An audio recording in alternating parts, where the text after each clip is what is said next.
नमस्कार दोस्तों, मैं एक बार फिर आपके सामने हूँ अपनी किताब the power of self talk का एक और टॉपिक लेके। और वो टॉपिक है माइंडफुलनेस, सचेतन मन।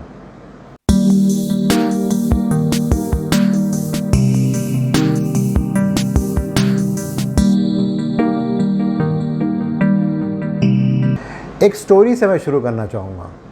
ये स्टोरी है एक बूढ़े फार्मर की, एक किसान की, जो एक गांव में रहता था। एक दिन उसका घोड़ा उसे छोड़ के भाग गया, तो उसके पड़ोसी भागते हुए आए और कहते हैं तो बहुत बुरा हुआ आपके साथ। तो उस फार्मर ने कहा शायद। कुछ दिन बाद वो घोड़ा वापस आया और साथ में 2-3 घोड़े और भी लेके आ गया। एक बार फिर से जो भी उसके पड़ोसी थे वापस आए, उन्होंने कहा आपकी किस्मत तो बहुत अच्छी है। किसान ने फिर यही बात की, शायद। कुछ दिन निकले तो किसान का बेटा था, उसने सोचा क्यों ना मैं इस घोड़े को ट्राई करता हूँ जो अभी जंगल से आया है। जब उसने कोशिश की चलाने की तो घोड़े ने उसे नीचे गिरा दिया और उसकी टांग टूट गई। एक बार फिर से गांव वाले वापस आए और कहते बहुत ही बुरा हुआ आपके साथ। तो उस किसान ने फिर से यही बोला शायद। कुछ दिन बाद मिलिट्री में भर्ती के लिए कुछ लोग गांव में आए और जब उन्होंने देखा कि इस किसान के बेटे का पैर टूटा हुआ है तो उसको लेके नहीं गए और बाकी जितने भी जवान लोग थे उन सबको लेके चले गए। एक बार फिर से गांव वाले वापस आए। उन्होंने कहा भाई आपकी किस्मत तो बहुत अच्छी है, आपका बेटा बच गया जाने से। एक बार फिर से वो किसान बोलता है शायद। एक बहुत ही अच्छी कहावत है और वो कहावत कहती है कि हमारा जो सचेतन मन है वो इस बात को हमें अवगत कराता है कि अभी क्या हो रहा है, यह इच्छा किए बिना कि यह अलग था, क्योंकि जब ये बदलता है जो कि ज़रूर होगा तो उसको बिना पकड़े हुए हम आनंद लेते हैं, बिना किसी डर के कि हमारे साथ कुछ बुरा होने वाला है जो कि होके रहेगा।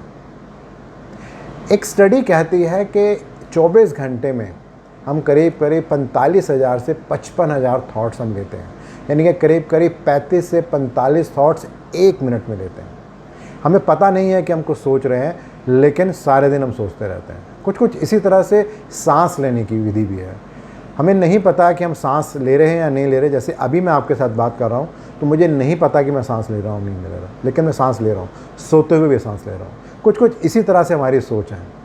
बट इसमें सबसे मज़ेदार बात यह है कि हम सोच को छोड़ तो नहीं सकते कि हमारे मन में क्या चल रहा है, लेकिन उसको दिशा दे सकते हैं कि हमें क्या सोचना है और क्या नहीं सोचना है। भागवत गीता में एक बहुत ही अच्छी बात की है और वो कहते हैं कि कोई भी पुरुष या महिला एक क्षण मात्र भी बिना किसी कर्म के नहीं रह सकता, क्योंकि प्रकृति के उत्पन्न गुणों के द्वारा हम सब बंधे हुए हैं और वो हम सब से कुछ ना कुछ कर्म करा ही जाता है। इस बात को समझना बहुत ज़रूरी है कि सारे दिन हम कुछ ना कुछ किसी बात के लिए रिएक्ट करते हैं या रिस्पॉन्ड करते हैं। जब रिएक्ट करते हैं इसका मतलब यह है कि बिना सोचे समझे हम कुछ भी बोलते हैं। कोई अच्छी खबर आ गई तो बहुत खुश हो जाते हैं, कोई बुरी खबर आ गई तो एकदम परेशान हो जाते हैं। लेकिन जब हम माइंडफुल होते हैं, जब हम सचेतन होते हैं, तो उस समय जो भी परिस्थिति होती है हम उसको एक्सेप्ट करते हैं और उसके हिसाब से हम जो भी कुछ रिएक्शन देना है या रिस्पॉन्ड करना है उसे हम करते हैं, यानी कि सोच के हम करते हैं। ये बात को समझना बहुत ज़रूरी है कि भगवान ने हम सभी को माइंडफुलनेस या सचेतन मन दिया है।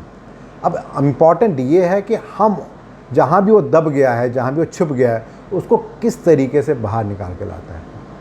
और एक स्टडी कहती है कि जो मेडिटेशन है, साधना है, वो एक सबसे आसान और अच्छा तरीका है जिससे कि हम अपनी माइंडफुलनेस यानी कि अपने सचेतन मन को वापस ला सकते हैं। और अगर हम अपनी माइंडफुलनेस को इम्प्रूव करते हैं, बेटर करते हैं, तो जो हमारा स्ट्रेस लेवल है वो कम होता है, जो हमारी परफॉर्मेंस है वो बेटर होती है, और जो हमारी रिलेशनशिप है सोसाइटी के साथ, परिवार के साथ और अपने साथ, वो और बेहतर होती है। स्वामी विवेकानंद ने एक बहुत ही अच्छी बात बोली है। उनका कहना यह है कि सारे दिन में जो भी हमारे थॉट्स आते हैं वही हमको बनाते हैं। तो ये बहुत इम्पॉर्टेंट है हमें इसको देखना कि हम क्या सोचते हैं। अगर हमने उस पर ध्यान रखिया तो हम कुछ भी कर सकते हैं। मैं सारे दिन अपनी तरफ से प्रयास करता हूँ कि मैं हमेशा माइंडफुल रहूँ और मैं बेटर बनने की कोशिश कर रहा हूँ। आपका क्या सुझाव है? आप क्या कर रहे हैं? प्लीज़ बताइए इस बारे में। धन्यवाद।